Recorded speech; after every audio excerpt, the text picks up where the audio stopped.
సైతాన్, మర్యాదగా లొంగిపో. విజయ్, ఎందుకు ఇలా మాలాంటి వాళ్ళని వేటాడు పట్టుకుంటావు?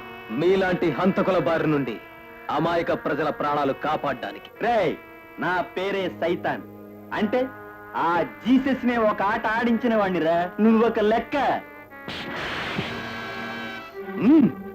నేను జీసస్ ని కాదు గాని పద పోలీస్ స్టేషన్ కి. నేను పోలీస్ స్టేషన్ కి రావడం కాదు, నిన్ను శ్మశానానికి పంపుతాను.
మొత్తానికి సైతాన్ని గాని వేటాడి పట్టుకొచ్చావన్నమాట.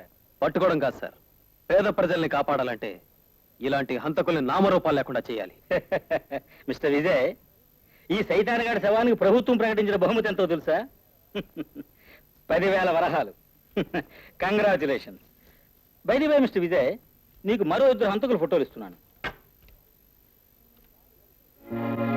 వాడి పేరు తుఫాన్. ఇప్పటికి 6 బ్యాంకులు దోపిడీ చేయడమే కాకుండా 6గురిని హత్య చేసి తప్పించు తిరుగుతున్నాడు. వాడి దుర్గుణాలు ఏమిటో తెలుసా? 10,000 వరహాల కోసం కన్నం వేయగలడు, 10 వరహాల కోసం పక్కవాడి ప్రాణం తీయగలడు.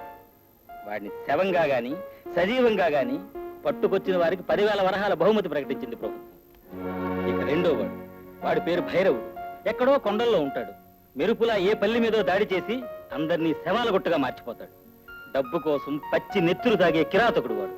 వాడిని సజీవంగా గాని చంపి గాని పట్టుకొచ్చిన వారికి 20,000 వరహాల బహుమతి.